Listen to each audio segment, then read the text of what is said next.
Go. أعوذ بالله السميع العليم من الشيطان الرجيم. بسم الله الرحمن الرحيم، والصلاة والسلام على رسول الله. اللهم صل وسلم وبارك على محمد وعلى آله وصحبه والتابعين بإحسان إلى يوم الدين. We start in the name of Allah, the most gracious, most merciful. And we bear witness there is no deity worthy worship except Allah. Praise and glory be to Him. That Muhammad is the seal of messengers. He was sent as a mercy to all mankind. May peace and blessing of Allah be upon him, his family, his companions, and those who follow this path until the day of judgment. I greet you with the greeting of Islam. Assalamu alaikum wa rahmatullahi ta'ala wa barakatuh. Peace be upon you all, dear brothers, dear sisters, dear viewers. I'm Brother Asad Zaman, our guest today, inshallah. I am your host, Dr. Abdul Aziz, in this A2Z show. After a little bit of, I think last week we missed it, but the agenda is very, very packed today as well. But inshallah, we keep you informed about more or less A2Z, as we said, about current affairs, as it is a current affairs show as well. And we pray to Allah subhanahu wa ta'ala, you are all well, inshallah, in the best state of Iman, health and wealth as well in these difficult conditions. May Allah subhanahu wa ta'ala give recovery to all those people who have been infected with this illness or other illnesses as well, and return them home and safe at well. And those who have passed away, may Allah subhanahu wa ta'ala bless them, have mercy upon them. We lost a very dear brother, Brother Abdul Qadir from Libya, and he went and to visit his brother who was ill because of diabetes as well. Unfortunately, his brother passed away, and 21 days later, he had COVID-19 and he passed away. May Allah subhanahu wa ta'ala has mercy upon his Ameen. And of course, to everybody, inshallah, make their graves a garden of paradise, and grant them, inshallah, the highest firdaus in paradise, and give their families, their relatives and friends patience and great reward. Ameen. It's nice to meet you, inshallah. I hope you are okay, well, inshallah, and I hope your teaching is going all right. I think it's all going fine. I had my couple of weeks off, and now I'm back to full strength again, inshallah. So yes, we have a packed program, as you said. So let's kick off with our local, national, and international stuff. Yes, okay. I think locally, I think we start with the Mimbar al-Jumu'ah, Friday pulpit. I think last week I was listening to a very beautiful khutbah about bounties of health and free time, very important. Maybe we'll come back to it maybe in another session as well. And today, yesterday, Brother Habib, he spoke about, because tomorrow is Valentine's Day, and he make very beautiful khutbah about love in Islam, and he mentioned that love is mentioned and its derivatives in verbs and subject and whatever almost 92 times in the Quran, and let alone in Hadith as well. And of course, one of the attributes of Allah is Al-Wadud, the loving as well. And I believe you haven't been, you had a day off, I think, yesterday, but you were just listening to khutbah in Didsbury Mosque. What was the khutbah about, and what did you think about it? Well, actually, I like the title that you were talking about. So never mind about mine. I think yours is more interesting, about love. Right, okay. And I'll tell you why. Yes. I find that really fascinating, because you know, as certainly when I was growing up, but I don't know about your experience, but love is something you just don't talk about. It's almost like a taboo subject. And even when you talk, you know, when you are reading the seerah of the Prophet sallallahu alaihi wasallam, you know, or someone is giving a talk about the Prophet sallallahu alaihi wasallam's life and his marriages, I rarely used to hear the word love. It was almost like it was degrading the Prophet ﷺ if you mentioned that, you know, he loved any of these wives or whatever. It's almost like, you know, it's something you just don't mention. And yet I remember many years ago, probably about, I don't know, 10, 15 years ago, in one of the mosques, I think it was Altrincham, they had, I think it was that famous now, you know, journalist who was captured by the Taliban, and what's her name again? What is it? Ridley. Yes, yes. Is it Joan Ridley or No. Anyway, so yes, Ridley. And Yvonne Ridley. Yes, Yvonne Ridley. Now she was saying he started. I think it was her or it was another convert sister. It might have been her.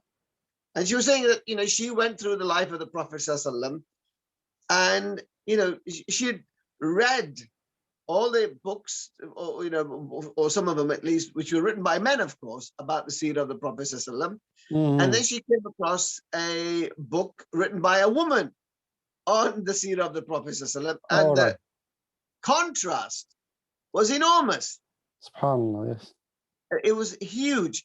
Whereas there's hardly any mention of love within, the seerah written by men, it was immense. It was full of love.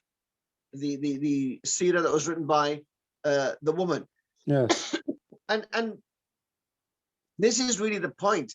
When I started, and the BBC asked me to do a sort of a panel discussion, almost like a debate, in fact, on the life of Khadija radiallahu anha. It was on Radio 4, and you can still find it. You can download it from Radio 4, The Life of Khadija. Okay. And I was with a couple of academics, actually, again, sisters. And we were going through that. And before that, I had to do many, many, many hours of research for that program, because I wasn't an expert on the life of Khadija radiallahu anha. And what I discovered was that the Prophet sallallahu alaihi wasallam loved Khadija radiallahu anha so much, so intensely, that he, even when he was married to Aisha, whom he loved immensely, if he would remember Khadija, and but then here's the jealousy of women. If he mentioned her, and of course his face changed, his body language changed, his eyes changed, when he was thinking and talking about Khadija, that Aisha now would be so jealous. But how can you mention her? And you become almost like a different person. It's like you go into a different state of mind. And you could see how still he was in love with Khadija, who had died many years earlier. And that was fascinating for me, absolutely fascinating. And our scholars and ulama are just almost like afraid to say the Prophet loved his wives. And especially, Khadija, the intense love he had for her. So yes, love is something that, is something that, is almost like a taboo subject, but it is full. Allah subhanahu wa ta'ala mentions it openly, and I don't know why we become so prudish in not talking about it, almost as though we're talking about something bad. But love is something positive and lovely and immensely something that is there within our hearts. Allah has created it, and it talks about the love between, of course, that we should have for Allah subhanahu wa ta'ala, for the Prophet for our wives, for the believers, etc. Yes, I mean, if I don't feel the pain of another Muslim, in maybe a far off land, if we don't feel the pain that they are going through, then we are not part of the ummah. So this is and that's actually a quote. Actually, the Prophet ﷺ, he said, "Wallahi la tadkhulu al-jannah hatta tu'minu, wa la tu'minu hatta tahabbu." The Prophet said by Allah, you will not enter paradise until you believe, and you will not believe until you love each other. That's one. Exactly. Yes. So and the that, other, yeah, carry on. and the other thing as well about love as well, the Prophet when he was asked by Amr ibn al-As, may Allah be pleased with him, he said, who you love most? So he said, Aisha, to him, radiallahu anha, may Allah be pleased with her. Said, no, amongst men, said her father. Yes. Abu Bakr as-Siddiq. And of course, this, as you said it, Allah has mentioned, as I say, in different forms, love and everything. One of his attributes is the loving as well. And one of the things as well, he said, the Prophet sallallahu alaihi wasallam, أحب لأخيك ما تحب لنفسك. He said, love to your brother what you love to yourself. Exactly. Therefore, about love. And of course, it talks about love, a very different kind of love between a husband and wife. Oh, yes. Yes. Yeah. Because the word for love, as you know, you could say hubb, you can say ishq. Ishq, oh, yes. But the love that should exist between a husband and wife is neither of those. He doesn't use those words. He says mawadda. Yes. And mawadda is a very unique kind of love. It's unconditional love. SubhanAllah. I don't love you because you're beautiful. I don't love you because you're rich or intelligent. I love you because you're my wife. You know? And a wife says to her husband, I love you because you're my husband. So it's an unconditional, there are no conditions attached to this particular, you know, as a Christian say in their marriage ceremonies, you know, for better, for worse, for richer or poorer, whatever your condition, my love for you will be there because you're my husband or because you're my wife. And of course, when that love is there, then the rahmah enters your heart for the other person. So you overlook their defects, their mistakes. And Brother Habib spoke about if you love somebody, you have to tell him, I love you as well, for the sake of Allah. And this is a very beautiful story. Aisha asked the Prophet sallallahu alaihi wasallam, Ya Rasulullah, kayfa hubbuka li? How is your love towards me? The Prophet, peace be upon him, said, Kal uqda huwa. It's full, it's like a knot that is well tied. She kept asking him 4 times to time, how's your love towards me? How is the knot? And he said she was not afraid to say always the knot is still in that kind of state, you know. The love is because therefore, if this the Prophet ﷺ, and we say there is la haya fi din, there is no bashfulness in religion. Therefore, the Prophet ﷺ, he spoke about love not only between brothers and sisters as their brotherhood in humanity, brotherhood in belief and everything, brotherhood in blood and everything, but as well between wife and husband, wife and children and everything. And this kind of things, we need to speak about it more. And of course, we need to also make it very clear that, you see, our concept of love is very, very clear, but the secular liberals in the West have abused this term love. And by disconnecting love from context, are messing up the whole area of sexual morality. Right. The whole area of morality.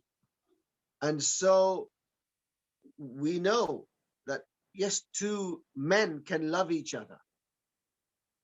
But because it is in the context of morality, yes, we know that that love has a certain context and it limit cannot ever be taken out of that context. And it is very much limited to certain conditions and certain parameters.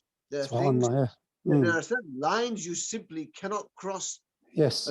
there's a line you can cross between husband and wife, but even within that relationship of husband and wife, there are certain lines you cannot cross. Even within that relationship. There's rules and regulations. Of course, there are hududullah. There are limits set by Allah in terms of how we can love our daughters. But what does that mean? There are, of course, limits. And in terms of the implementation of that love, how we that you cannot marry your daughter, for example. Yeah. That's it. You can love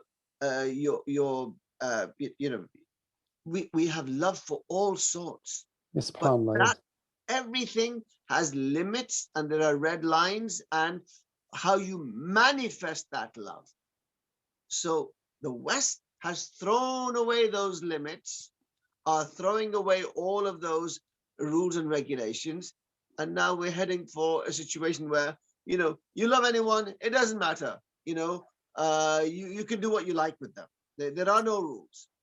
Just love. That's it, without any context to what this love means. And that's why now we can, we see the situation in France, where 10%, and this was a Guardian article just a couple of days ago, absolutely shocking article, that in France, 10% of all the adults were abused within their family. These are white French people we're talking about.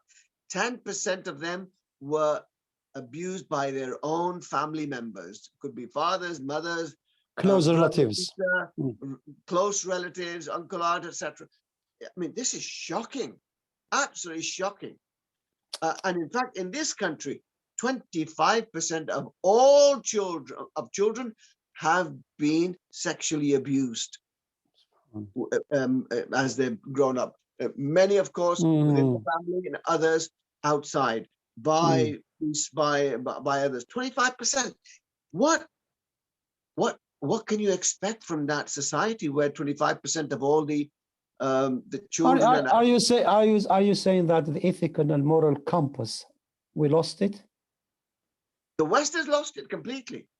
The West has lost it, and if we're not careful, the Muslim countries will lose it as well if they follow the direction of the West. Without a shadow of doubt, if they follow the path of secular liberalism, they will lose it, because the default direction of secular liberalism is towards hedonism. And hedonism, what does it mean? A complete rejection of all moral values, a rejection of all moral values. What is right and what is wrong is whatever is right and wrong to you. It's all relativism. So if you don't object, if you object to my behavior, well, so what? So long as it's within the law, and the law, of course, is made by people who also have lost their moral direction. So when you have, a democracy, a democratic process that rules on the rules and regulations, well, if the people who make up that parliament, or those lawmakers, they themselves have lost their direction, naturally, they will relax more and more the laws governing relationships, because they will vote according to their own conscience and their own values. And as society loses those values, those lawmakers lose their values, and they become relaxed. And before you know it, they pass laws. We say, do what you like with anyone, just don't hurt them. I mean, we understand, about relationships, and with this RSE now, relationship and sex education is very, very topical as well. And there's almost a petition going on about almost 30,000, 36,000, 40,000 about the right of parents to withdraw and all these kind of things. And of course, we look at the relationship, as you said it before, within the limits set by the Creator himself and everything. And of course, the idea of these relationships and everything is for example, in Islam, and even Christianity, in Judaism, Orthodox Jews and Orthodox Christian, that the relationship between it has to be within a marriage setting and everything. although we recognize that about maybe 2% of the world population have a problem with their sexuality and everything, but those are special education needs which should be treated separately and sensitively as well, and supported in their endeavor. But you cannot put a law on 98% who do not have a problem. Well, look, when you have when you live in a amoral society, when you live in a society which doesn't have any frame of reference anymore. You see, the Bible used to be the frame of reference. Yes. The Bible has been thrown out the window. Every single time they have a census, fewer and fewer people are now ticking the Christian box. 20, 30 years ago, I remember about 79% of people in this country ticked the Christian box. Last time, less than 50% of people tick the Christian box. So the number of Christians is dropping, and most of them are becoming atheists. And as they become atheists, they reject all values. But so some of them become Muslim. Very small number. I mean, we're told about 5,000 every year, but we're talking, millions are becoming atheists. I think about 21,000 they said a year anyway. What's that? 21,000, I think, in Britain. I think no, that's in America. 20,000. Yes. Is about 5,000. Right, and the other thing about, let's go back to about this love. Brother Habib mentioned about, he said, brothers and sisters, keep this in mind. What do you love determines how you live. And the Prophet ﷺ, whenever they found in any person, he would surely have the sweetness of faith. And he said, what is that? He said that Allah and his apostle, the messenger, will be the most loved to you, and that you love a man or a woman for the sake of Allah, and that is what is very important. Therefore, there was three things. If you have them, you love Allah and you his Prophet ﷺ by following his guidance as well. And of course, you love a mutual love between man and between man and woman in a marriage and everything for the sake of Allah subhanahu wa ta'ala as well. And that set up this framework very, very important as well. I think the topic is very, very, very, yes, very. We could talk for all night on the topic of love. But inshallah, millions and millions of songs have been written on the topic of love in every language. And therefore, this COVID-19 is sometimes a blessing because people are very close to each other, and they should love each other for the sake of Allah subhanahu wa ta'ala, and show that love, especially for between wife and husband and the family as well, with neighbors and all this. And of course, you will be in day of paradise, in a day of judgment, with the company with whom you love as well. For you choose your friends, isn't it? Oh, absolutely. And on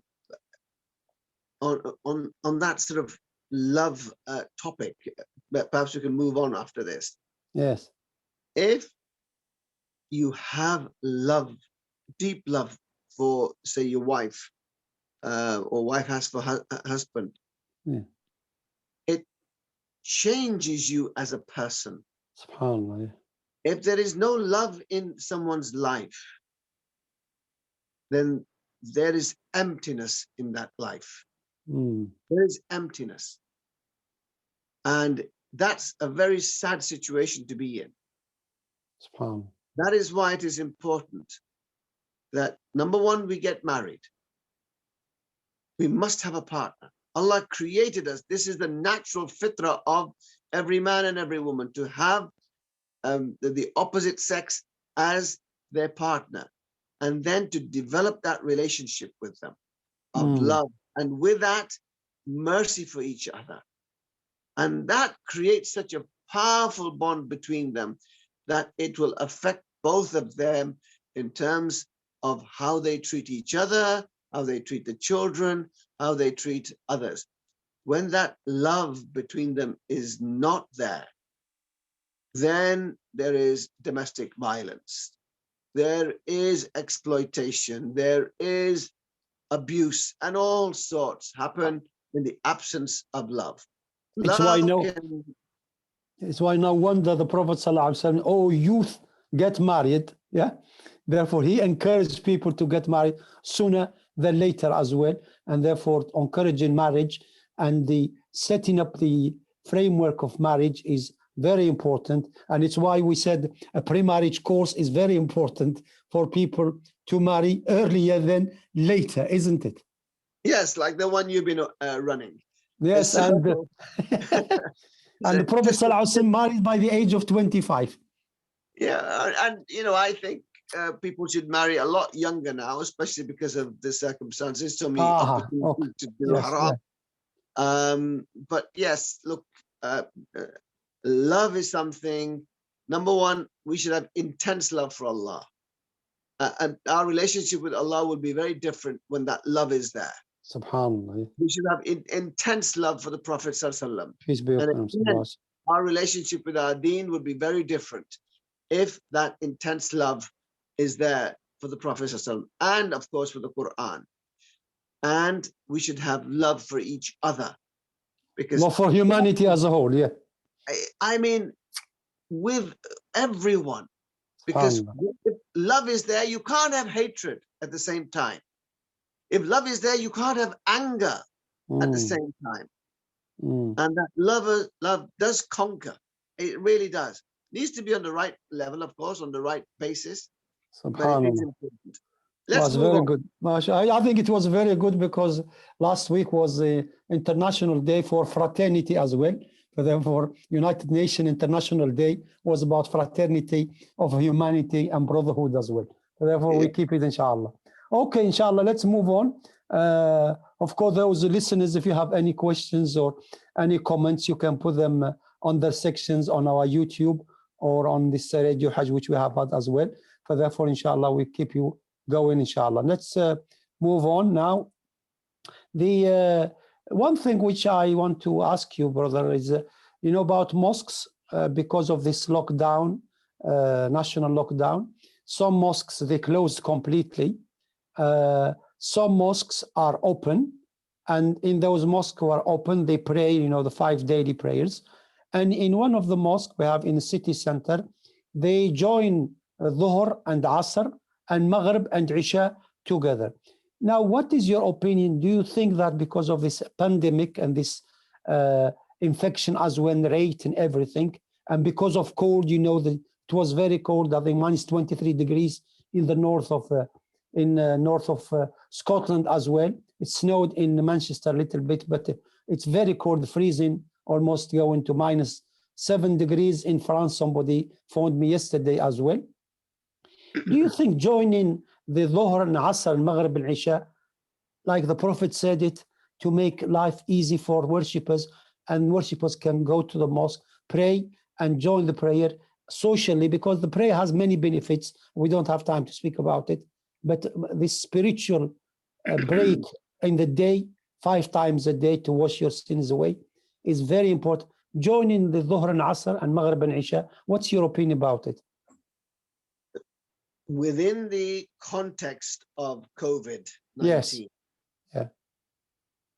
Self-preservation, safety comes first. If a mosque committee feels that they are able to provide a space within the mosque for people to come and pray in it safely, and the possibility of passing this virus from one person to the other is minimal to zero. Therefore, following the COVID-19 guidelines, exactly. Social distancing, mask, and everything, and hygiene. Whatever, exactly, all of those, as I say, hand, face, and space. Those, if they can maintain that within the mosque, so that there is little or no chance of there being a transfer of the virus from one person to another, then fine. Let them let them sort of have that space for their spiritual upliftment and for the reward. Okay. So, but that is the thing, safety. So in other words, but we know that it is impossible to make it zero, the possibility of an infection crossing. Yes. If people are within 2 meters, because at some stage, as people are coming and going, that distance is going to be a little bit less. And then you do have some irresponsible people who will come up to you and want to shake your hand. I've had that done to me a number of times in the last few weeks when I've gone to a particular mosque, especially certain mosques. I won't mention the name, but they are very relaxed about the social distancing. It's almost like, it's all one big joke or something. But joining Dhuhr and Asr, Maghrib and Isha, is it recommendable in the pandemic environment? See, for example, Muslim Youth Foundation, they join the Dhuhr and Asr. And they've been joining it since last March, since the lockdown. Yes. Now, normally, they would only join it in December, when the time for, say, Jummah is very close to the start. The end of Jummah and the start of Asr are very, very close together. Yes, so Dhuhr and Asr. It's always been normal practice for as long as I can remember. About roughly 25 past, 1:30 will be Jummah, you finish, and 25 to or thereabouts, 5 minutes later, you do the Asr and you join them together. Right. But obviously that was in March, and they've been doing it in the summer as well. Why? Because, again, safety first. It is. So what they do is they do a deep clean after, because a deep clean takes time. And these are the conditions in which they've opened. And so they do a Dhuhr prayer and Asr together. And then they shut the mosque down completely. So no one can come in while they do the clean up inside. And then they open it for Maghrib and Isha together. Right. And then after that, they would no doubt do another deep clean. So it's an amazing job they're doing. And most of them, I'm sure, are volunteers who help out. And may Allah sort of give them, an abundance of reward for doing a valuable service. So yes, one can absolutely understand why in these circumstances, Dhuhr and Asr are done together, Maghrib and Isha, and of course you're reducing the possibility of people coming together in contact. Yes. Disease on. Less contact, less possibility. Yes. So, but at the same time, they're getting that spiritual input. Subhanallah. Allah SWT looks at our hearts, Akhi. Wallahi. Allah looks at our hearts. He doesn't, want us to harm ourselves. He's just looking at, are you a sincere person? Are you trying to obey me? Are you trying to follow my commands? Are you doing your best under the circumstances that you particularly find yourself in wanting to obey me and prepare for Jannah? Are you a sincere person? Do you really love me? Because if you do, I'm going to overlook those shortcomings. I just want to see that you are doing what you can to please me. That is all Allah is looking for. So whether we join the prayers together, we read them at the same time, it's all about circumstances. It's about ability to perform that ibadah to the best of your ability and to try and get the maximum reward for it. And that is all really. But brother Asad, do you think usually for the Dhuhr and Asr to be joined in time of Dhuhr, or Dhuhr and Asr joined in time of Asr, and Maghrib and Isha in time of Maghrib, like we do in summer, everything is left usually because there are circumstances like the rain, fear, job, but circumstances, all these kind of things. And Al-Prophet has joined without any reason, and he was asked why, he said to make it easy for you as well. The idea is, should it be left to the Imam? Okay, or should be a policy decided by the trustees or the management that said look, because of COVID-19 guidelines, and we have to reduce the contact and the infection rate and everything, and we have to help that. Instead of closing our mosque, completely shut it down like some mosques have done because of the risk, we should be joining Dhuhr and Asr and Maghrib and Isha. To answer your question, this is first a decision for the committee. And Yes. the committee should have people in there who are doctors, perhaps at least one doctor or consultant on this issue, and someone who really knows the law, the latest law, because as we know, the laws have been changing almost on a Yes. daily basis during Right. COVID, because it's a new situation and they don't know how to deal with it. It's emergency, yeah. Right. So on the one hand, they need to act responsibly and ask themselves, do a risk assessment of the mosque and see whether they are able to provide the conditions in which there's a minimal transfer of the virus to others. The second decision is for the individual. If you've got a sick wife or a sick mother at home, and you know that if you catch the virus, you could, easily kill them because you live in the house, You're right. you could kill them.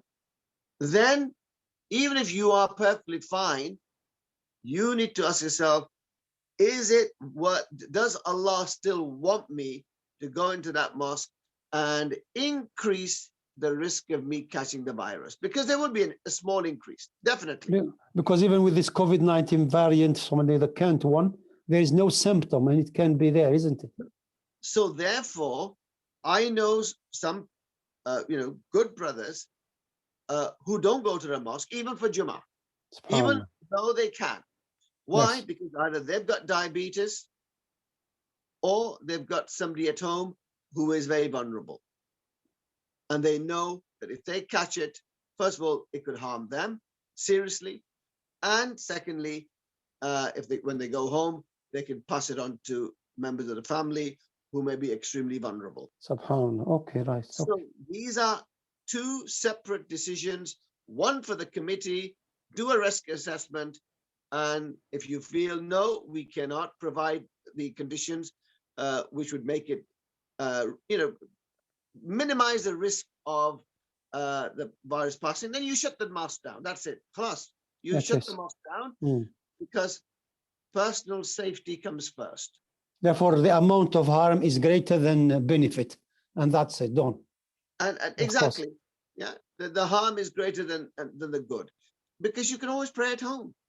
No one says don't pray. Allah says, "Wa aqimus salah."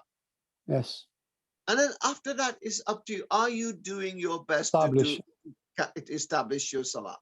Yeah. At home, better to do it in the mosque if you can do it in there. That's not safe, then do it at home. Okay. That's it.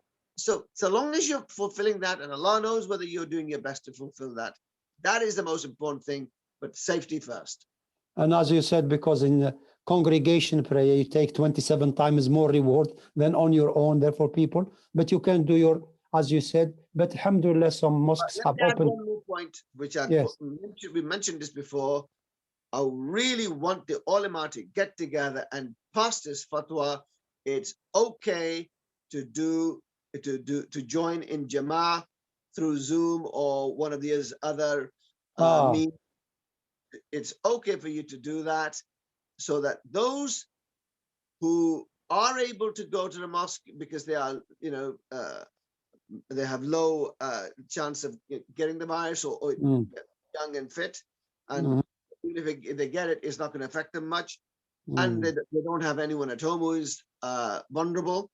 And there are many, many households like that. They can go to the mosque and they can pray. But those who would like to, but can't, they are not deprived of the Jama'ah. I strongly feel, and I've mentioned this before, they need to get together globally and pass this fatwa. You can join online. That's very good. I think we ended with a good question as well. Right, I think we move on this, on national as well. I think we move to this how can the Tories adopt the new definition of Islamophobia when they choose a man like Shawcross, who personifies Islamophobia, and this director of the new conservative think tank, the Henry Jackson, he said, Europe and Islam is one of the greatest, most terrifying problems of our future. I think all Europe countries have vastly, very quickly growing Islamic population. Yeah, I mean, this is pretty typical of the Conservative Party. You see, the Conservative Party is a right-wing party, like the Republicans in America. Right. And within the Republicans, you've got a lot of far-right sympathies. And within the Tory party, you've got your right and you've got far-right sympathies there as well.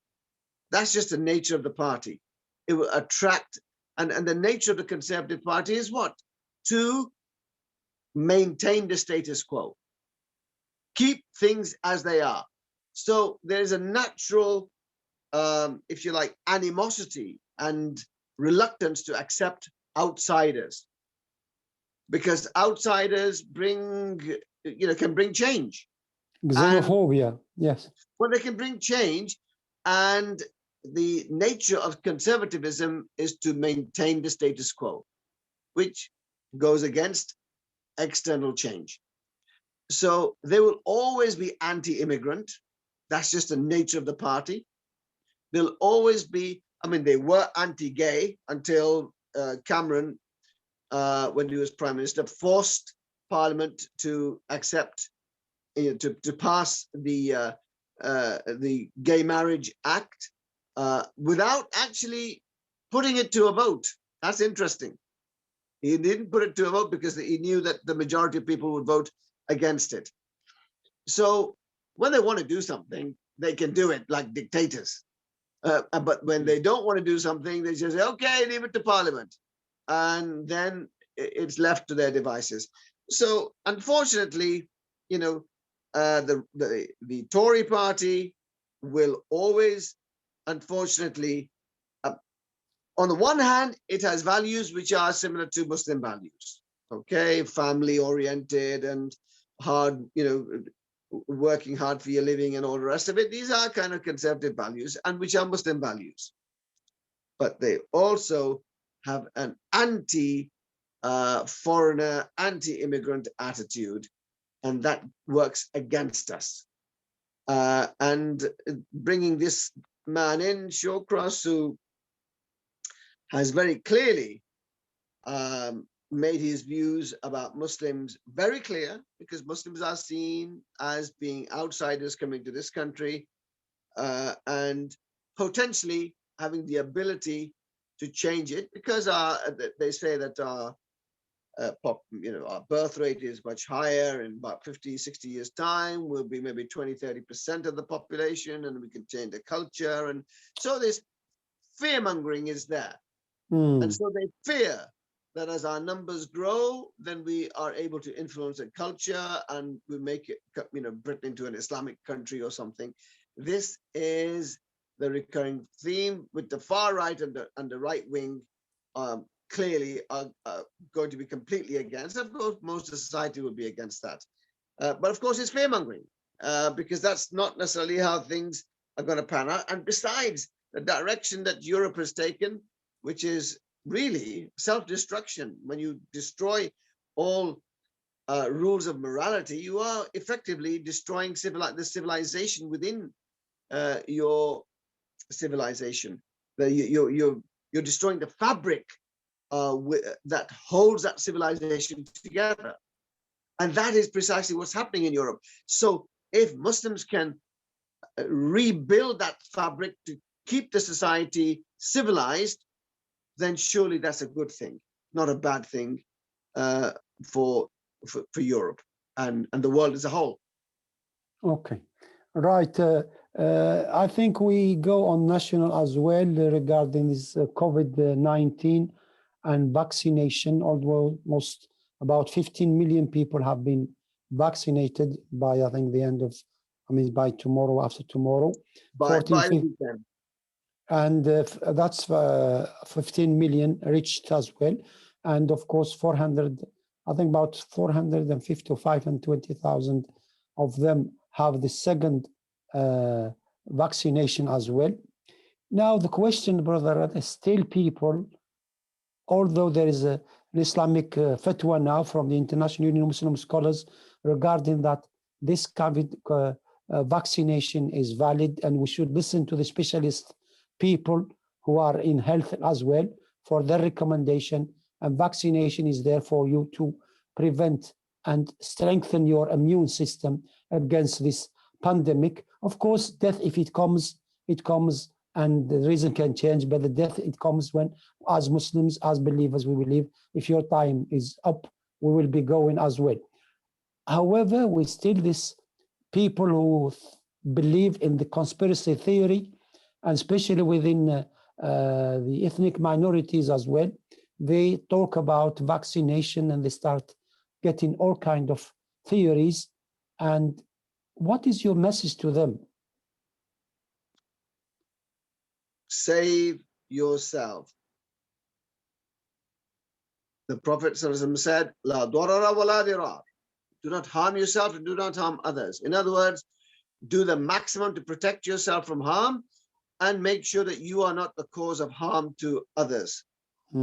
By taking the vaccine, you are doing all you can to protect yourself, and hopefully you are doing what you can with all the hands, face and space idea, protecting others as well. And wearing the mask, again, it doesn't protect you, but it protects others from you, because the virus is too small to be stopped by these masks that we wear.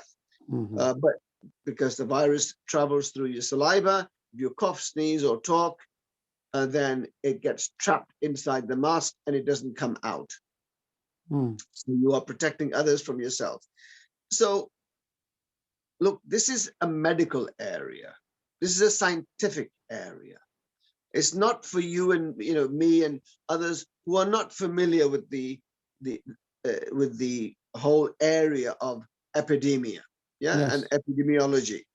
Yes. So we have to listen to what they're saying. This is the area of the experts. They are the experts, and therefore, and there are many Muslim experts. Now, Islamic British Muslim Association has put a lot of things. And so it's for us to listen to them. We should not take a cynical attitude towards them and say, oh, they would be saying it, they're part of the establishment or something. No, if there was, we have to accept, unfortunately, whether they like it or not, that they would be saying the right thing. So if there was any harm with this vaccine, if there was more harm than good in it, they would tell us, don't do it. But they're saying very clearly that, there is more good than harm. There will definitely be some harm in there with all vaccines, with all medication. Side effect, you mean? Side effects. There will be some side effects. I think it's about 200 people die of paracetamol every year in this country. SubhanAllah. For allergies, yes. How many millions of paracetamols are taken every year, though? So if out of 10 million people vaccinated, say 5 die, well, it's not exactly fair to concentrate on those 5 and say, look, that's it. Look, this vaccine is bad. It's killed these 5 people. Well, who knows what the underlying conditions were with those 5 who died as well. Okay, and of course, as I said before, there's about 103 million now infected worldwide. Those actually official numbers. Of course, it may be more. About 2.3 million have passed away, unfortunately. The idea is, regarding this COVID-19 vaccination, as I said before, we linked it to this petition, which is actually asking the parliament to take a vote of no confidence in Boris Johnson, his government, because of his dealing with COVID-19, about is it a clinical decision? Is it a political decision? Is it an economical decision? The form of the... One thing that is very, very clear from what I've been following this, very closely. the Red Indians, they have this famous saying, the Red Indians or the Native Americans, as they call them now, white man speaks with two tongues. Yeah. Boris Johnson and this government speaks with two tongues. On the one hand, they say to us, we're just following the science. But the reality is that their decisions are not always based on the science. And Therefore, they are not sometimes clinical decisions. they're not based on the decisions or the advice that has been given to them by SAGE, which is the scientific advisory body to the government. And this has been proven over and over again. The SAGE members have said, well, we didn't even discuss this matter, and then the government has implemented it and then said it was, it's based on the science. But the scientists didn't tell you that. And they won't mention the fact that actually the scientists probably told them something else. For example, I'm pretty certain that the scientists told them to lock down a lot earlier than they locked down. But, there's a famous saying in politics, advisors advise and ministers decide.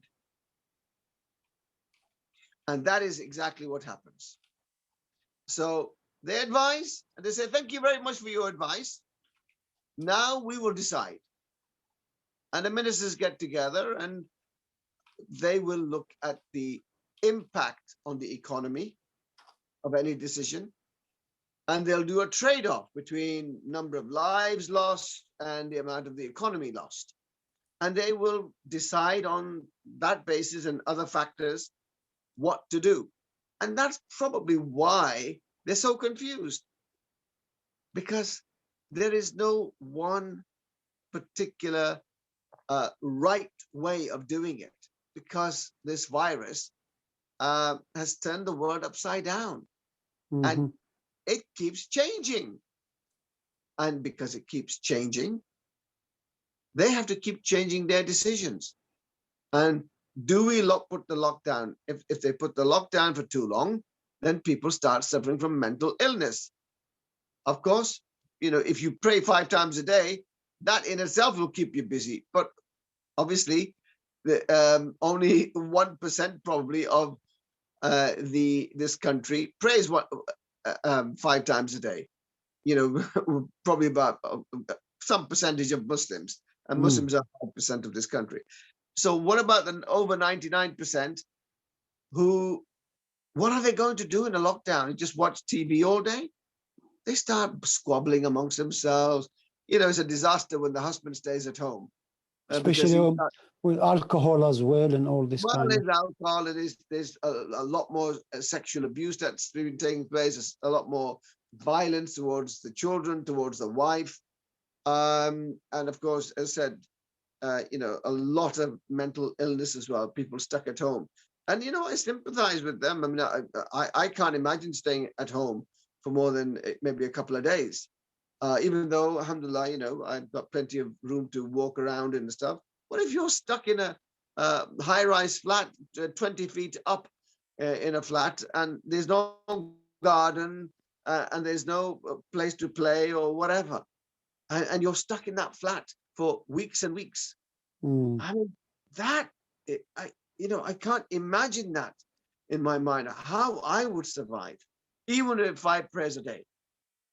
So therefore, as far as vaccination is concerned, I believe as believers, if you are convinced and this expert have said so and Muslim experts have said so, go for this one.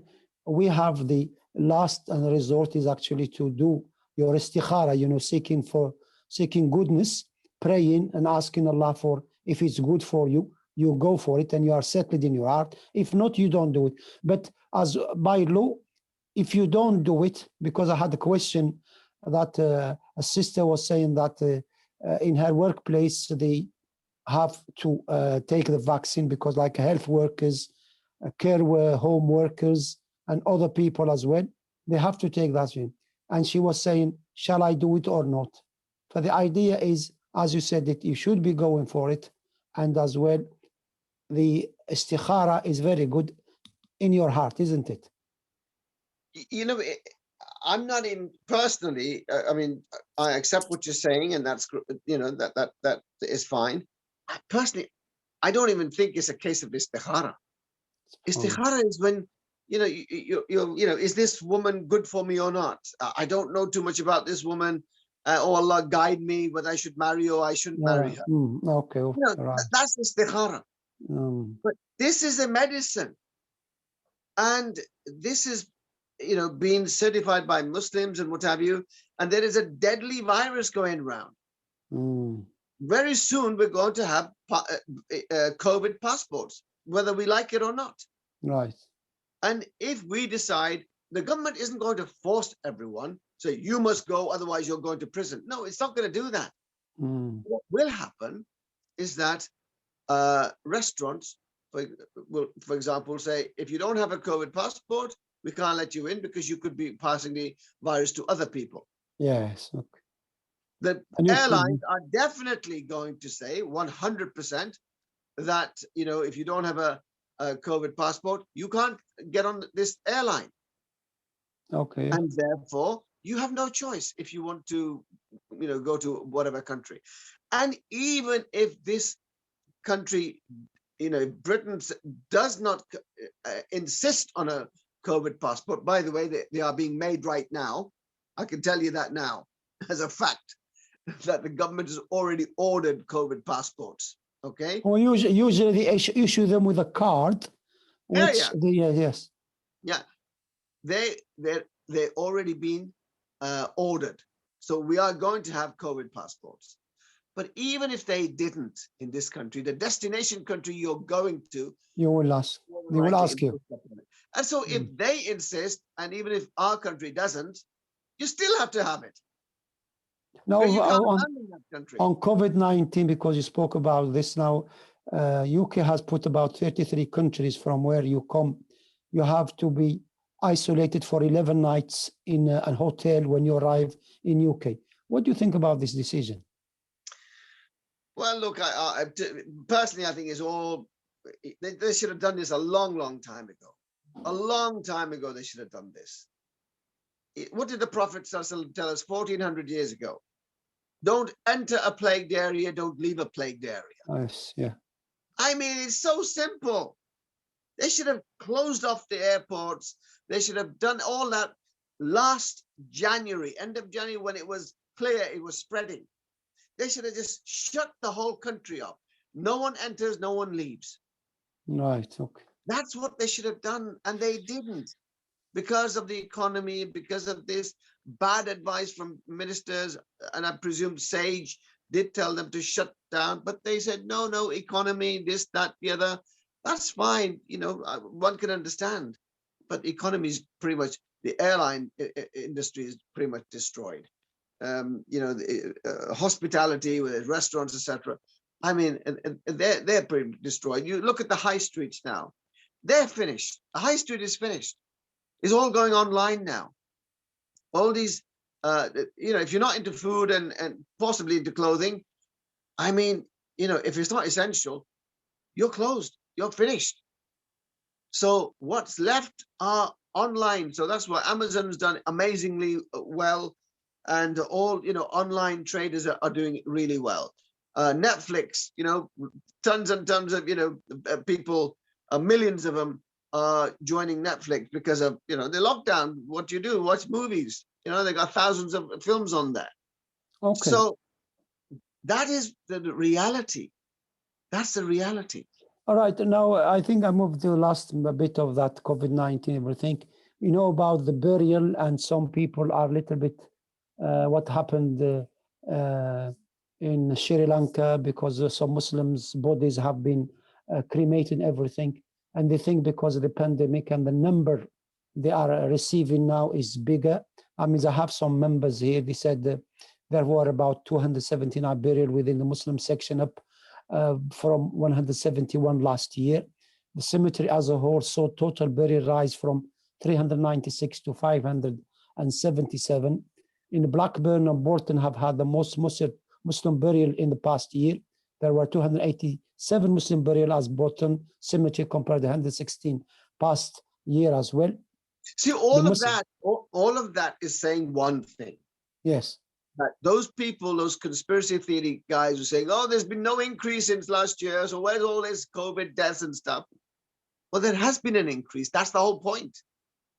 There has been an increase, and it wasn't because of some natural disaster, like an earthquake or something. Yes, yeah. Those extra deaths, well, there's been a pandemic. And so Yes. an extra number of people have been dying. And this is proof, if anyone needed, that there have been extra deaths, because these conspiracy theorists, they come up with these crazy, stupid things. They mix up fact and fiction, just like Dajjal will do when he comes. Mix up fact and fiction, and then they'll feed it to the people, and the people recognize the fact and say, oh, well, all the fiction must be fact as well, because there is some fact in here. And that's really what these very sad people who've got nothing better to do than to spread nonsense. If you don't want to take the vaccine, don't take it. No one's going to force you. Yes. But don't put other people off from taking it. That's utterly irresponsible. And regarding, because a lot of Muslim volunteers say burying the dead, we treat each as if it was our own family members. The Prophet peace have put us guidelines how to be very quick to bury the person, how to bury it, and the best way to bury it as well. So therefore, you think that this pandemic and the way we are treating our deceased people by burying them as soon as possible, of course, less people go for the burial and for the funeral or the prayer, funeral prayer as well. Do you think that's the best guidelines to deal with the people who have this pandemic and they die because of it? Well, if they died from COVID, and it was very clear that they died from COVID, you can apparently catch COVID from a dead person. And therefore, the maximum precautions have got to be taken. It's as simple as that. And the government is certainly right in taking the maximum precautions. And therefore, there are specialists who will do the ghusl. So it can't be family members and stuff unless they are amongst those specialists. And they handle the body. And then they will go and bury the body because they've got special clothing on and they've been given special training. So it's really, really important that we follow the guidelines and we don't behave recklessly so that one person dies and then he infects another 20 and some of them die as well as a result of reckless behavior. Okay, right. That is happening. That is happening. It is, yes. Yeah, I mean, I know a family. Personally, they're quite close to me. The man is an old man. He had health problems and stuff, but he caught COVID and died very quickly, unfortunately. And his close family, children, etc., went to see him, not realizing actually that he had COVID. And he died about 3 days later. And 8, 9 members of the family caught COVID. And I've just been speaking to one of them. It's been 3 weeks now, and still, he said, if I go up the stairs, I'm out of breath. It'll take me months to recover. So therefore, this is no small matter. This is a very, very serious matter. Okay, right. Okay, may Allah bless us, inshallah, and protect us and have mercy upon those who passed away as well and protect everybody. Right, let's move on. I think there's a very quick, the election of Sister Zahra or Zara to the General Secretary of the MCB, first female to be elected to that position as well. And this congratulations to her first and foremost. Yes. And the interview of the BBC about the question why a Muslim woman cannot lead the prayer. What's your answer to this? Well, look, Sister Zara was, I think, head of communications, media and communications at the MCB, and she is a Scottish lawyer. Yes. So she knows how to talk, and she's very good at that. And I think she did a decent job in the interview. Now, of course, the bit of the I think it was a longer interview than we are led to believe. But Yes. one section of the interview was certainly very unfair. I heard it, I listened to it, and I've been interviewed on radio and television many times. And the one thing, of course, you always do is you ask for the questions beforehand. You Okay. insist. You always insist, and because they know what questions they're going to ask you, and you insist on knowing what the questions are. So mentally, you can prepare yourself. Okay. So that's the first thing. And I don't know whether Sister Zara actually did that. If she was head of communications and media, I presume she knows that, this is the way to conduct interviews, or, to be part of an interview. Secondly, it can be quite daunting, especially if it's a live interview. And it all depends on the interviewer. The interviewer could be really nasty, or the interviewer could be gentle. I've had gentle interviewers and I've had nasty interviewers. And the nasty ones can be nasty. They can keep pushing and pushing, and that pushing can really feel like bullying. You can feel that this person is bullying me.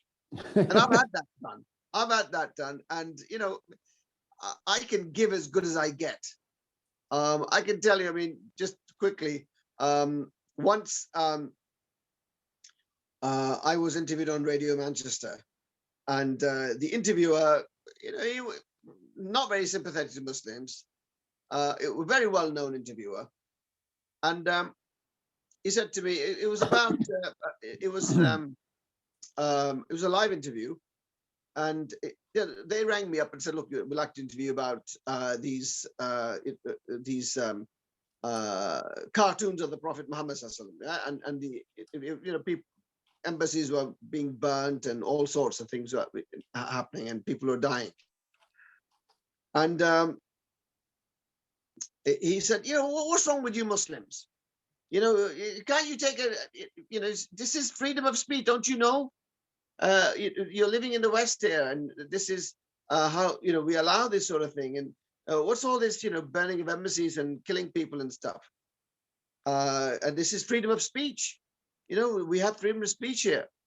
So he was talking to me in a very, very condescending and pretty nasty sort of language. And of course, that got me pretty angry. But of course, you have to then channel that anger with some wisdom and intelligence. So I thought, right, I'm going to put this guy in his place. He's so arrogant and he's so rude, and there are at least 100,000 people listening now, mostly non-Muslims, and he's having a go at me. A small group of Muslims are misbehaving, and of course, burning embassies and people dying is just unacceptable. It is, yes. But at the time, Saudi had said, okay, we're going to boycott Dutch goods.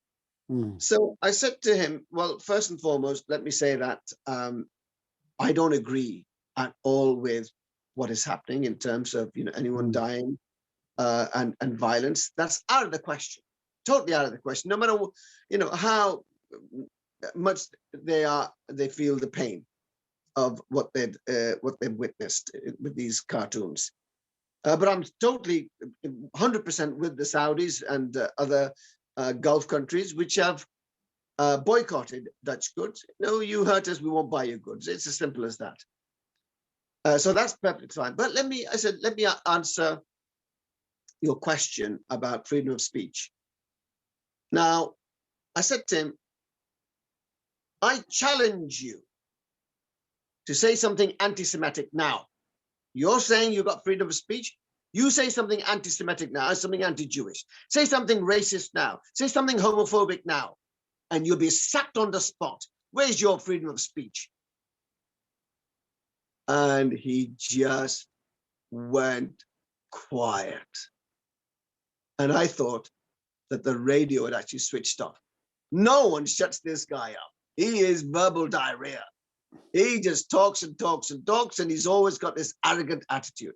When I said that to him, he just went quiet.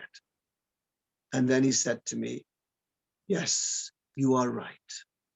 I don't have absolute freedom of speech.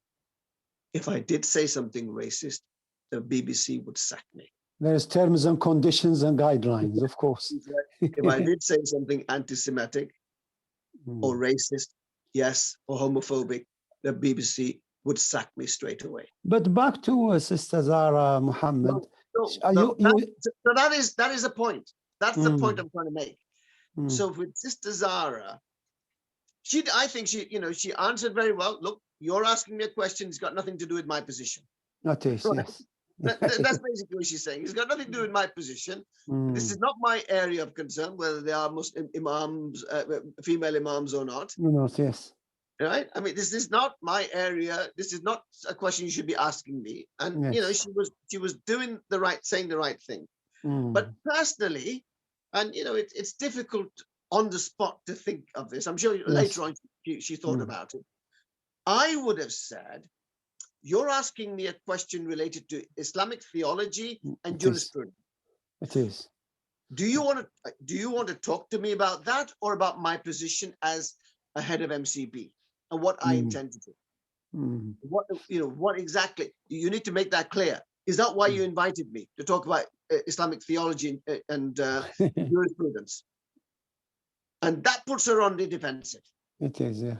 That puts her straight away on the defensive, like, oh, okay, yeah, all right, maybe it is. Yes. Because obviously, talk to an imam about this. Talk to a scholar. I'm not an imam and not a scholar. It is. And also, if she really wants to be nasty and she persists with it, how many imams and why, females, you can say, well, look, I mean, there's 2 or 3 answers to this. In Islam, there are roles for men and there are roles for women. And the roles for men and the roles for women, they are not superior or inferior to each other. They are equally important. And they complement each other. But being an imam is not a role for a woman. It is. End of. And I, as a woman, don't have a problem with that. Why do you have a problem with that? Okay, so, and then to continue, she said, so if you find there are no female imams in any mosque, don't be too surprised, because it's not a role that has been designated under Islamic law for women. And if she really persists, if she's a right nasty so-and-so, you can say, well, have you asked the Pope this question as to why there's never been a female Pope? Have you asked an Orthodox rabbi why there's never been an Orthodox rabbi, female rabbi? Yes, there are non-Orthodox, but we're talking about orthodoxy here. Have you asked Sikhs why there's never been within the Sikh religion a female, guru? It's always men who are gurus, who are the heads. So why are you insisting on asking me this question? I feel I'm being bullied by you into between the comers. Answer the question, which is utterly irrelevant. And I think, but I take your point at the beginning. You said that if you are invited to a program which will be shown live and it's on TV and everything, you'll be on the record as well. And your position as the Muslim Council of Britain, the first female general secretary, you said, and you advise anybody in those positions to always to have the questions beforehand. Absolutely. And that gives you, even if it gives you 10 seconds, a minute to just think about each question, you can be mentally prepared. Even if they give it to you 10 minutes before the interview, at least you've got a little bit of time to say, okay, I'm going to say those points for that question, and those points for that question, and those points for that question. All right. Okay. So, you've got to do your homework. And I'm sure is that I don't know. And, she's being head of media and communications. I'm sure, she's had a fair bit of training. I hope she's had that training. I wasn't completely happy with the answer, but she's young. She's 29 years of age. That's all right. And that was a nasty interview. Okay. And shall we connect it with you said about the Sarah and about Islam and, you know, those people? Yeah, you see, look, we are in a secular liberal environment. And what is happening now, and this question about female imams, is within that context. What the West is doing as a whole, not just Britain, we're seeing it in France now as well. They want to create, first of all, they want to undermine orthodoxy. Yeah. And they want to create a non-orthodox version of every faith, because they know the non-orthodox version would be the most popular and it would be the most compatible with secular liberal values. What the West does not want is for Muslims to be coming here and changing the system. No system is going to allow that to happen without a fight. As simple as that. So what is happening in this country, and we see what's happening in France. France wants a French Islam. What is that French Islam? It is a secular liberal Islam. You call yourself a Muslim, but you drink alcohol, eat pork and any other kind of meat. You commit zina, homosexuality is okay, bisexuality is, I mean, all that.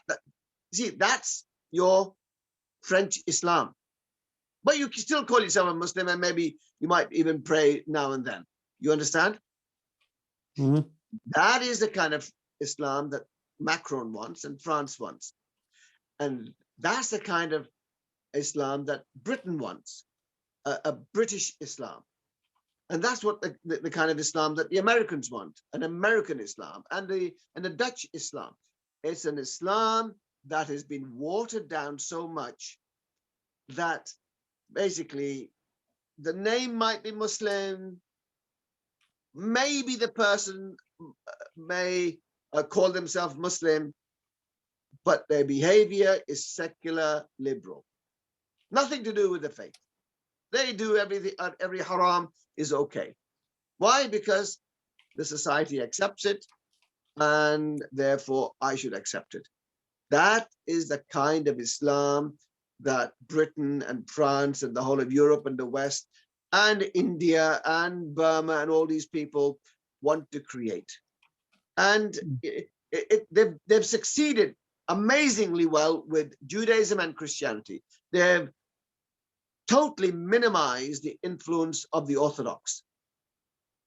Orthodox Judaism is a minority. Orthodox Christianity, or even the Catholic faith, people who practice it, they're a minority. The majority of people, even if they want to call themselves Christian, there's nothing really Christian about them. Maybe a cross around their neck is about as Christian as they'll get. Otherwise, their lifestyle is just secular liberal. And that's why you've got what they want. See, what the West wants to do now is officially create a non-Orthodox Islam. So a person can proudly say, I'm a Reform Muslim. You have Reformed Jews or non-Orthodox Jews, and you've got Reformed Christians. Basically, it's so watered down that it's got nothing to do with the Bible, the Old Testament or the New Testament. And so people like Majid Nawaz and people like this Sarah Khan, who openly say that, you know, we've kind of moved away from Islam, really. They still call themselves Muslims, but they will drink and they will commit haram and do all the other things, yeah? And Sarah Khan has no problem, you know, being in bikinis and having photographs of her on her Instagram in bikinis and stuff. She has no problem with that, okay? And that's the kind of Muslim that the West wants, you see? And then they will use, these people still call themselves Muslim. We know that they are out of Islam, right? Because when you say you're a secular Muslim, what you really mean is that the Salah is not fun for me, fasting is not fun for me, I will not do that anymore, I will not do any of the practices. Well, you know and I know a person who says that is out of Islam. It doesn't matter whether they call themselves Muslim or not. If you say, for example, hey, I'm drinking alcohol and there's nothing wrong with drinking alcohol, you are out of Islam. Khalas. Because Allah has banned it. And you're unbanning it for yourself. You are out of the deen. I mean, you are saying now what take them out of the boundaries when they say there's no such as 5 times a day prayer or zakat or fasting or pilgrimage. Those who want to because do it if they commit the sin of drinking, you know, there are Muslims who are Muslims, but they don't deny that there is no prayer and all this, but they drink as committing a sin. But they cannot take them from the fold of Islam because of drinking only. But if they deny the 5 pillars of Islam or deny God, that's it then. Look, if a person drinks alcohol and says, I know what I'm doing is wrong, may Allah forgive me. You are still a Muslim, but you're a sinner. It is, yeah. And you can repent. Exactly. But if you drink alcohol and say there's nothing wrong with drinking alcohol, you are throwing yourself outside of Islam. Because Allah is very clearly telling you, Ya ayyuhalladhina amanu innamal khamru wal maisiru wal ansabu wal azlamu rijsum min amali shaitan fajtanibu la'allakum tuflihun. It's a very clear ban. If you say I'm gambling and there's nothing wrong with gambling, you know, sometimes I make some money, sometimes I lose. It's no big deal. It's profit and loss or whatever. Yeah, it's like a business. You're out of Islam. There's no ifs or buts about it. You're making something halal for yourself, which Allah has made haram. Or 5 daily prayers. Oh no, not for me. It's for those people who've got time, those mullahs, or especially 5 daily prayers and zakat. And prayers. It's not for me. You know, those who've got time, let them pray. It means you're saying it is not fard for me. Sorry, yes. It is not compulsory. So you're going against what Allah is saying. And therefore, you are throwing yourself outside of the deen. So there's if you don't pray, you say, yes, I know I should pray. May Allah forgive me. Yes. You know, and you keep making excuses and stuff. Okay, you can't say that person is a kafir. No, you cannot take him out of the belief, yes. But if he says there's no fard for me, khalas, he's out. Okay. Now let's say that is exactly the case with these secular Muslims. So all right, okay. Secular Muslims. MashaAllah, Allah, that's very good. I think we have Europe as well. We can link it to this for France as well. France one step closer to implementing anti-Muslim bill. We've discussed that already. Yeah, we've discussed that. And of course that one. Now on the world scene as well, Biden lays out foreign policy plan to reverse Trump agenda. And do you think that is he going to reverse everything, but he's just choosy what he will be reversing or not? Like the war in Yemen, for example, he want to say we have to stop it there, you know, about Palestine, you know, what is going on there, or he will be choosy about things he will be actually do, because he said over the past 2 weeks, I have spoken with leaders of many of our closest friends, Canada, Mexico, the UK, Germany, France, NATO, Japan, South Korea, and Australia, to begin reforming the habits of cooperating and rebuilding the muscles of democratic alliances that have atrophied from our 4 years of neglect under Trump. Look, always ask yourself this one simple question. What is the agenda of America? That is all you got to ask. Because from that question, you answer every question you've asked. The agenda of America in different countries is different, in different regions, yeah? America is the #1 country in the world. That's the position of America for the last 70 years since World War II. And it was going to keep that, it will do everything to keep that position. America is an empire, like the Roman Empire, like the Ottoman Empire. America is an empire. And it will do its best to maintain that empire status. And that is why, and it is the official, if you like, policeman of the world. It's got, you see, just if you want to see how a country sees itself in the world, look at the number of aircraft carriers it's got. Because the aircraft carrier is a projection of your power. And the largest number of aircraft carriers America has got. Because they are telling the world, we are here, this is, we rule, not you. You rule because we let you rule. That is the agenda of America in the world. Go on the Pentagon website and they will say to you the purpose of the Pentagon, which is of course a Defense Department, is to have complete superiority, US superiority over air, land, sea, space, and cyberspace.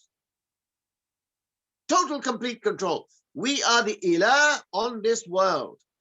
We are God on earth. Anyone who breathes only breathes because we give them permission to breathe. If anyone lives on this planet, it's because we give you permission to live. Therefore, America is back, diplomacy is back, is just a motto. It means we're going to actively make sure that we remain in power. Before we were going to remain in power by just blowing you out of the sky and you're blowing up your this and that, because we've got the military power to do it with. Now the diplomacy is, we're going to talk to you before we kill you first. We're going to talk to you first. We're going to try and build alliances so that we can hide behind others while we're doing the same thing, maintaining our status quo of being the power on the earth, the bully on the earth, the kid on the block who basically tells everyone, I'm the big guy, don't mess with me. Whatever you do, you're going to do with my permission. So in the Middle East, what is America's, this is what we're talking about. There's two areas now. There's the China side and there's the Middle East. Middle East, America has always had 2 or 3 clear goals. Number one, the security of Israel. That will never be compromised. Security of Israel will always be number one, alongside the securing its oil supplies. Even though the world is moving away from oil towards greener energy, oil is going to be still needed for a long time yet. Can you imagine a solar-powered tank? God knows how many tons tank it is. You're going to have enough solar energy to run that, etc. And planes being solar powered or water powered or whatever. Oil is going to be around for a while, and while the oil is there, American interest is there.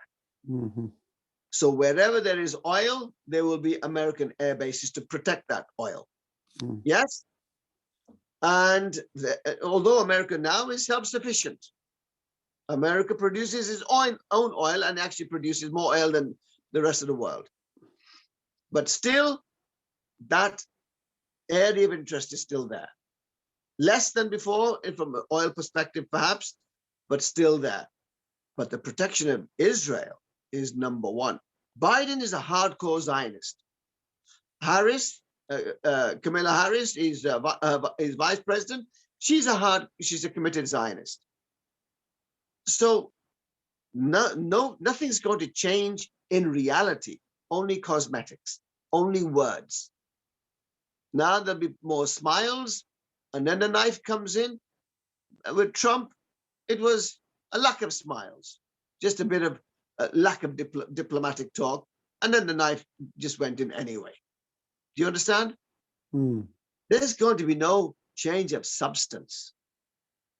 And therefore, now, with this impeachment trial and this show which is going on and everything, do you think that at the end of the day, this impeachment will take place, or he will not be actually impeached?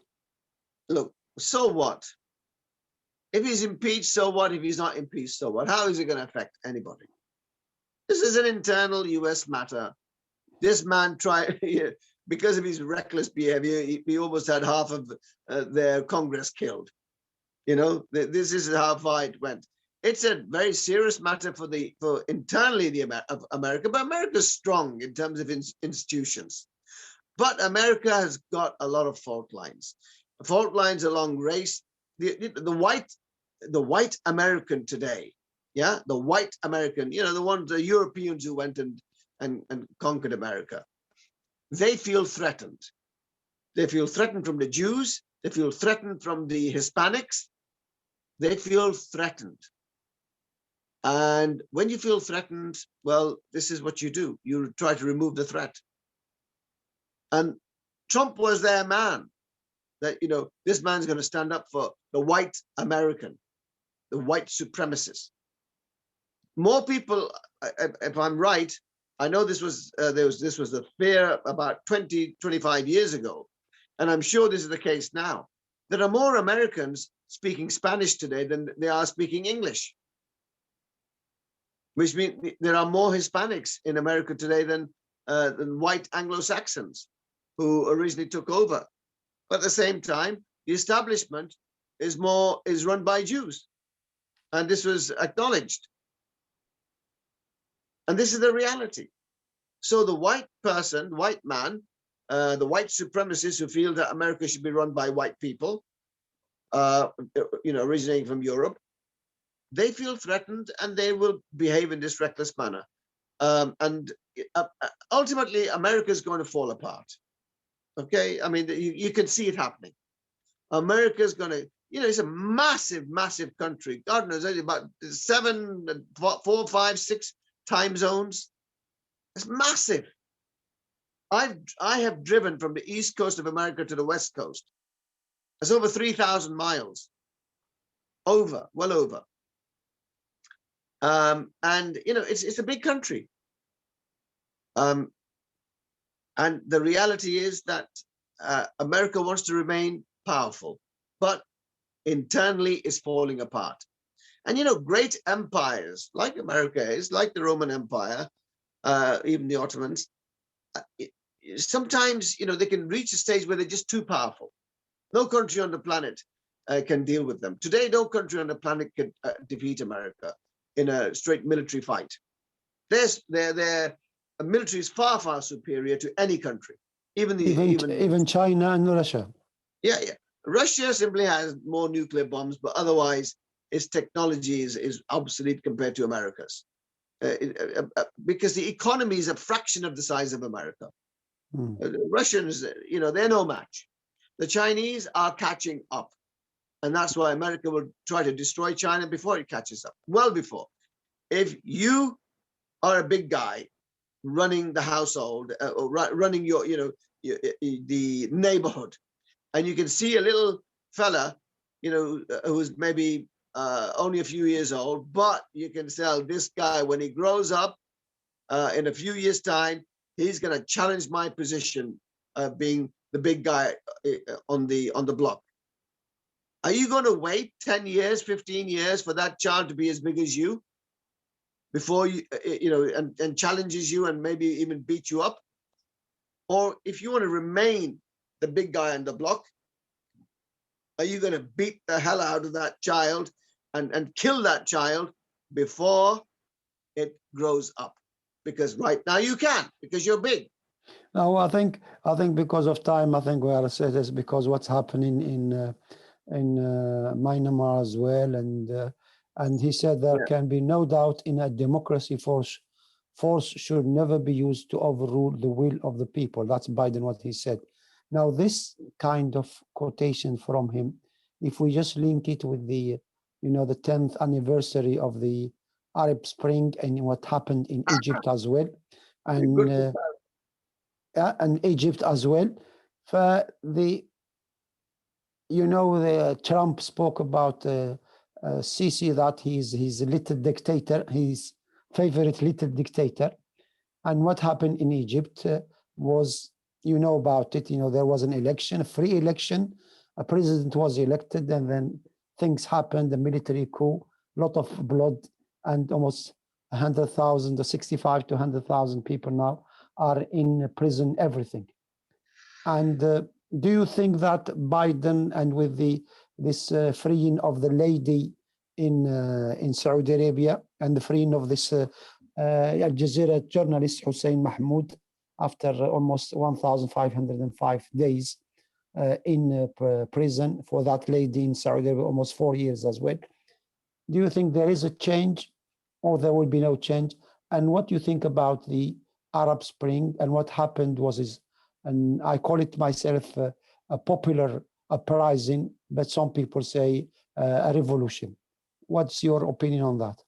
Look, okay, I was hoping it wouldn't take this long, but it's really, really important that people understand what's going on. You can look at it superficially, you can look at it more deeply. America always looks 20, 30, 50 years ahead. We must never underestimate America. We may think they act stupidly, but there's always a method in the craziness. America is watching the Middle East. What did I say to you as a number one, the number one policy of America in the Middle East? The protection of Israel. And we can talk about why. I mean, we have talked about it before, why America will always support Israel. But right now, that's the starting point. America will always protect Israel. You see, a long time ago, America said to Israel, your survival and your security is very important to me. You tell me what policies I should have, I should adopt in order to secure your future and your security. So Israel said to America, fine, I'll tell you who the threats to my existence are, and you just divide them all, destroy them. And America said, fine, good policy, destroy your enemies. So they said, okay, well, Syria is my enemy. Fine, we'll find a way to cut up Syria. Divide and rule. If we cut it up, its power goes down. It no longer becomes a threat. And we put people in power that would be pro-American and pro-Israeli. Okay, Libya is an enemy. Okay, fine, we'll cut up Libya as well. And we'll do the same thing with them, cut them up. And of course, we'll steal the oil and what have you. And we need that. And at the same time, we destroy their power and they will not be a threat to you. Okay, Iraq is a threat. Okay, we'll cut up Iraq as well, put some puppets in power who will also not be a threat to you. Make sure that they're pro-American or pro-Israeli in some way. And then what we'll do is we'll create, how else can we keep them fighting each other? Well, this is what Israel said to America. We need to keep them, their attention towards each other so that they don't turn their attention to me. Fine. Okay, let's empower Iran. Let's create a Sunni Shia problem here. So we give Iran plenty of backing. On the surface of it, we'll appear to be enemies, but we're going to do everything to help Iran, because as Iran rises, it will want to control the whole of the region. And this, of course, will create a problem for the Sunnis, and the Sunnis will then rise up, and it'll be a Sunni Shia problem, and they will forget about Israel. Everything I'm saying to you is part of a policy, and it's all there. This is long-term strategic thinking. And we Muslims they're playing with us on their fingers. In 1989, so this is the situation. And of course, as they fight with each other, which is exactly the situation now, guess who's going to be, they'll want weapons, the latest weapons they'll want. They're not going to be fighting this, with swords and arrows and spears. They'll want the latest weapons. So all that oil they've got, rather than use it for the benefit of their people to develop their countries and for the propagation of Islam and whatever, they will use it to buy weapons. And guess who's going to supply those weapons? We are, to both sides. So who's going to win? The West is going to win. They are making billions supplying weapons to both sides. They keep those countries weak. They secure their oil. They won't be increasing those oil supplies price. They will keep their eyes off Israel. And we put in people who will say yes to everything we say. Puppets. And that is precisely. Now, along comes a spoil sport. Someone who's going to spoil the game in the form of the Muslim Brotherhood, Ikhwan al-Muslimin.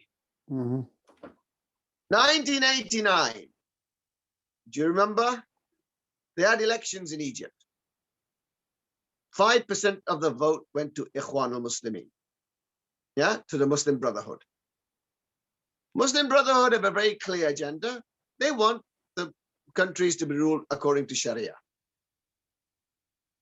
And they believe in the development of the countries, yeah, because that's their policy, development of the countries, using the wealth of the countries for the sake of the countries and the people, for the need and for the development, prosperity. And of course, you know, Israel doesn't exactly form part of their long-term plans for the Middle East. So America is watching, of course, always through the embassies, which are the primary source of, you know, their spying and what have you. And 5% is not much. But they kept an eye. They kept watching the scene because they want to keep the dictators in power, you see, because those dictators are doing what they want. But what happens in 2005? 2005, elections happen, and 20% of the parliament in Egypt goes to the Ikhwan. Alarm bells start ringing in the West. Oh my God, this Ikhwan, these Muslim Brotherhood, they went from 5% to 20% in just a few years. This is a disaster for the Israeli-American policy in the Middle East. They're going to spoil the whole game. The whole point is to fracture the Middle East. Let them fight each other. Let Sunni Shia fight each other. Let Iran want to take over. Then the Saudis come in, and then the Turks, and let them fight each other. Stop them from developing. Let them waste their money on weapons with which they will destroy each other and destroy their economies and destroy their people. The Ikhwan are messing things up here. They've gone from 5% to 20%. Quietly. Even though they were banned in Egypt because they stood as independents.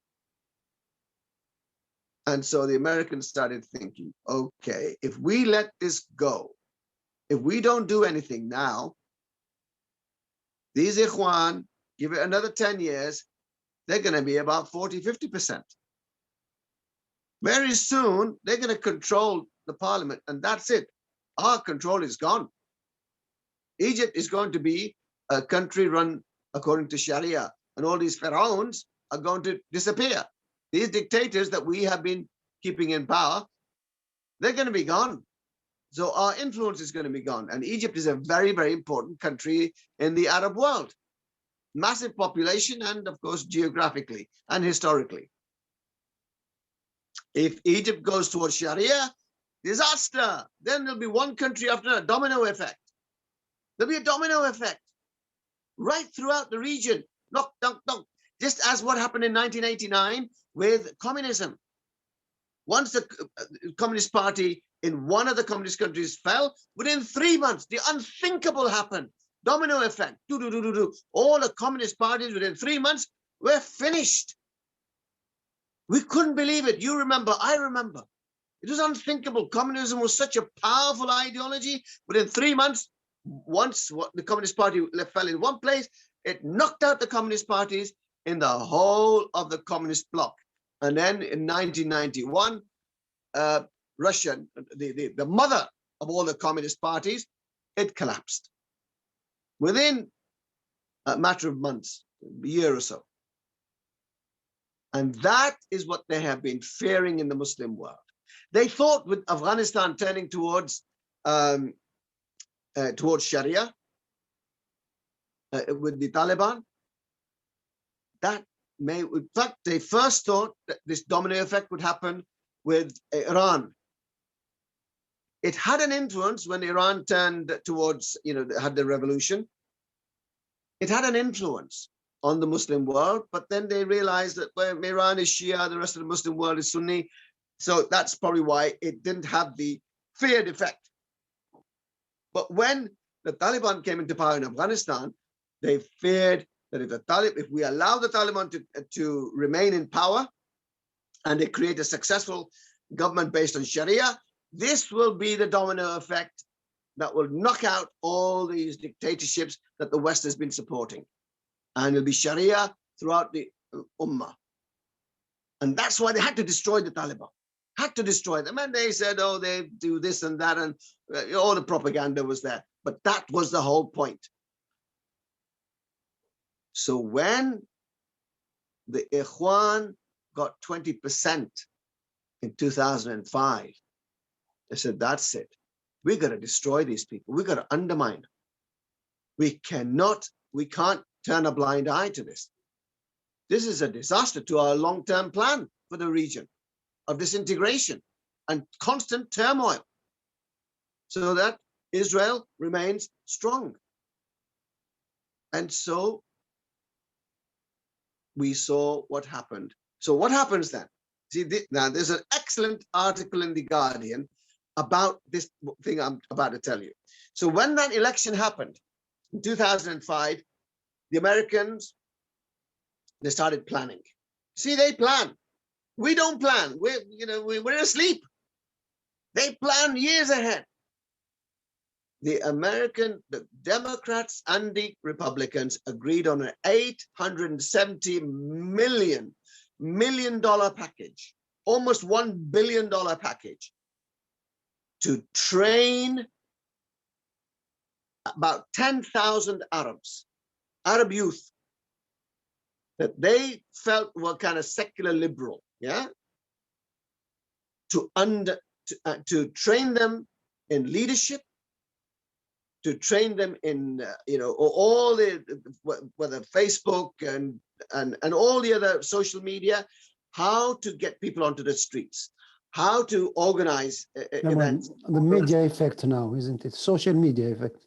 Yeah. Train them, specialists in this, to become specialists. And 10,000 Arab youth, men and women, were trained in that program of $870 million package of training the Arab youth. And so that they would counter the Ikhwan if the Ikhwan ever came into power or could possibly come into power. And so the Arab Spring, you saw it. Where did these people come from? They activated those people. And so you saw suddenly, these things don't just happen unless there is a prior organization. There's got to be prior organization, and those links are already there. And the use of social media, and it's got to be, they've got to be trained in them. And so you saw what you saw in Egypt when things were going out. I mean, maybe it was a plan. Maybe this is how things turned out. Of course, it is all Allah's plan at the end of the day. But certainly, I don't think Ikhwan wanted to come forward when Mubarak was toppled. I don't think it was in their interest. But they had a choice, because the only organized party or people or organization in Egypt, apart from the army, were Ikhwan, because Mubarak never allowed any other kind of party to be organized. As an Islamic movement, yeah. Mm-hmm. Any movement. There was no other movement that had any organization. It was the army and it was the Ikhwan. And that was the dilemma. If the Ikhwan came into power, they're not stupid. They knew that the West would never be happy with them. The Americans would never be happy with them. The Israelis would never be happy with them. They'd do everything to remove them, because they're messing up the long-term plan of America and Israel. When they had little choice, and Baradai and all these, they came and went, and then Ikhwan came to the fore, and we remember we saw a large percentage, I can't remember, about 50% or 25% or whatever people voted for Ikhwan, and also the Salafis. Unfortunately, they couldn't get together. Anyway, they formed the government. But with the election of Mohamed Morsi as a president. The election of Mohamed Morsi. But of course, there was no way the Israelis were going to ever accept this. There was no way the Americans were going to accept this. And the CIA and Mossad got to work. And there is evidence for this. I've read articles on this. I'm not just saying all this to you off the top of my head and just speculating. No, these are, I'm telling you about the articles written in investigative journalism, conducting the reality, telling us the reality. Therefore, they organized this counter-revolution, what we say. Yeah. The Mossad and CIA were right in there, helping Sisi. And of course, they knew the Gulf Arabs and the Arabs as a whole would be completely on the side of the CIA and Mossad, because all these dictatorships, whether it's in Saudi or Emirates or Oman or any of these, in Kuwait, Bahrain, they're all dictatorships. We know that. And the one thing that they fear is Islam. And that means Ikhwan al-Muslimin. They all fear, if these guys come into power, oh my God, our days are numbered. We're finished. We're finished. So they gave their 100% backing to anyone and everyone who was anti-Morsi and anti-Ikhwan. And that's why you had the trade unions. Well, they were communists. They were completely against Morsi, of course. You had all the even the theater directors. You had all the secular elements of Egyptian society were all against him, because they thought, oh my God, the Sharia will destroy us completely. We won't be able to operate. And the Christians were not, and the 10% Christians, the Coptic Christians, they weren't happy either. So all of them got together with Mossad, with CIA, and with Sisi. Poor old Morsi had no chance. You don't come into power unless you've got the military and the media on your side, and also the trade unions. These three people you got to have on your side. And Morsi had none of them on his side. He had no chance, absolutely no chance. It was just a matter of not if, but when he was going to be toppled. And the rest is history. Right. Because the Americans and the Israelis and all these, these dictators like your Saudis and the Emiratis and all these, they have a clear vision of basically maintaining the status quo. And of course, along comes Turkey. And mashallah, may Allah keep him alive. He's reversing the extreme form of secularism that Mustafa Kemal left in power in Turkey. He's reversing the whole of that extreme form of secularism. Every government, every army in the world has one primary objective, that is the safeguarding of the borders of that country. Yes? Every army in the world, their job is to protect the country from outside attack, except Turkey. Mustafa Kemal told the Turkish army, your number one duty is to protect secularism in Turkey. The number two duty is to protect the country from attack from outside. These are clearly there in the history books.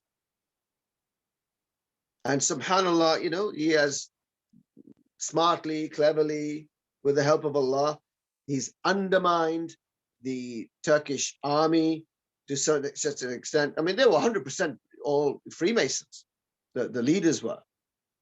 He managed to replace them and, you know, get his own people in there because he knew the same thing that happened to what happened in Turkey, the failed coup succeeded in Egypt, but it failed in Turkey. Exactly. That was, you know, the will of Allah. Yeah. And so Erbakan now, you know, very clearly in 1923, the Khilafah came to an end with the agreement that for 100 years there'll be no Khilafah. And so in 2023, in a couple of years' time, that agreement comes to an end. And the West knows, I mean, there's been articles written on this, that he wants to recreate the Ottoman Empire, the Ottomani Empire. He wants to recreate that. And he's been very, very busy.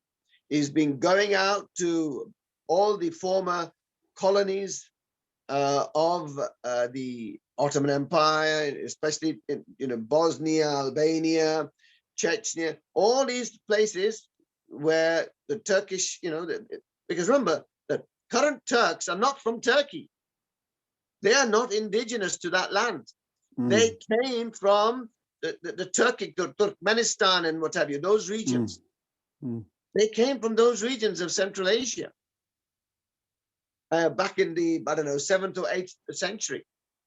And they settled in that region. That's why the Turkish language sounds nothing like the local languages, Arabic or whatever. So these people are not from that region originally. But Allah blessed them with Islam, and they had that zeal, and they've still got those links there. And Ataturk, not Turk, maybe he will be Ataturk, the new Ataturk, the father of Turkey. He's trying to he's trying to be either, you could say, Ertugrul or Osman, you know, recreating that empire. You see, he's recreating that empire. Everybody knows it. And how is he doing it? He's doing it by building massive, beautiful mosques in all of these places. He's injecting millions of pounds or Turkish liras into all of these, and you go and you see them in Germany and but of course, you know, beautiful mosques over there, and in the whole of that sort of former territories of the Ottoman Empire. He's trying to rebuild. And look how this topic has. I think the topic is very big as well. I think last but not least, I think to finish it off. You know, about I want just to speak about Palestine and this presumed election coming up soon after 15 years of no election. Do you think the scenario, what happened when Hamas party got elected and got the majority, or there will be some changes? Look, the Americans are never under occupation, of course. The Americans will never accept Hamas. Israel will never accept Hamas. Period. And that's the bottom line. They can win as democratically as they like. Like they won totally democratically in 2007. Yeah, totally democratically they won. 2006 was it? Yeah. Yes, 2006. Totally democratically they won. But that wasn't good enough for the Americans or the West. because the wrong party won. You see, that's the democracy they like, the West in the Middle East. Democracy is fine so long as our party wins. All right. And so Hamas, maybe they will win, but it won't make any difference. I'll tell you what is making a difference is, of course, now we know the Arabs, these traitors nations, have abandoned the Palestinians. The Palestinians know they're on their own. Okay? They've joined Israel now. That's the sad reality. Okay? But what has happened, and I was watching a documentary on this, on I think it was Al Jazeera, on the new situation in the Middle East, recently released. You should watch it.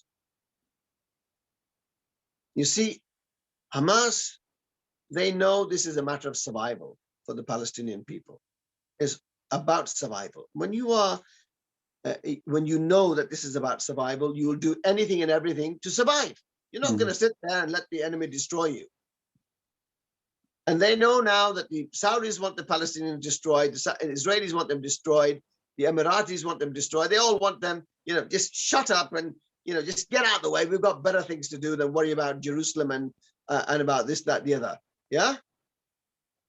What the Palestinians have done, there's two important things which have happened recently, which most people don't know about, which are very, very, I think, critical in the relationship between Gaza and Israel. First and foremost, they found one or more British ships from World War I that are, these are warships with lots and lots of bombs on them. Yeah, ammunition, full of ammunition, yeah. More massive big bombs which are drowned right by Gaza. Subhanallah. They didn't know, nobody knew about them, forgotten completely. And they had managed to they managed to salvage the bombs, which were in a bad condition, but still there. Therefore, they did some recycling, huh? No, definitely. They got the lathes and, they showed it, you can see it. And then they needed, they've got their bombs, but they needed missiles. So they needed some real tough pipes. Where are they going to get the pipes from? They thought. The Israeli settlements in Gaza, they had tons and tons and miles of pipes going from the rivers to the settlements. Of course, they abandoned those pipes. And so the Palestinians dug up those pipes and they obviously cut them up and shoved them up with all explosive they found. And they've got some powerful missiles now, much more powerful than they had a few years ago when the Israelis bombarded Gaza. So now they've got real big hundreds, literally, of missiles, which are not just lead pipes falling on your head. No, they've got some pretty explosive power inside them. And they've got some engineers as well, who know about making missiles. And they launched, in the recent spat that the Israelis had with Gaza, 76 in about 2 minutes they launched, and they caused some heavy damage in Israel, Ashkelon and places like that. And then their Iron Dome, defense wasn't able to knock out all of them. If you launch one missile, okay, it will be knocked out. You launch 70 at the same time, some are going to get through. And they did. And they absolutely frightened the Israelis. So, oh my God, what is this? We are sitting ducks here. They've got some proper missiles now. So in spite of all the hell they're going through in Gaza, in spite of even Sisi going against them. They destroyed all the tunnels through which they were smuggling goods and other things. And the embargo, which is throttling them. Still, they're managing to survive. And they're managing to build their defenses and their offensive capability. And I can tell you, the Israelis are worried. They are worried now that their firepower, the Palestinian firepower, is much more deadly now than it's ever been because of these two main things. So don't be too surprised if the Israelis want to make some kind of peace with Hamas. They do. They really do want to make some peace because they know that Hamas can hurt them. They can hurt them very badly. All right. Okay, Brother Asad, that was very nice to talk to you. I think we tried our best to cover whatever we can in this, I think, very long, but hopeful, very, very beneficial, I hope, to everybody who will be listening to us as well. And I thank you very much, Jazakallah khair, for your input as well. And may Allah bless you, inshallah, bless everybody who are listening to us as well. And until, inshallah, we meet again, we say, Subhanakallah bihamdik, nashhadu astaghfiruka wa atubu ilayk. Wassalamu alaikum wa rahmatullahi ta'ala wa barakatuh.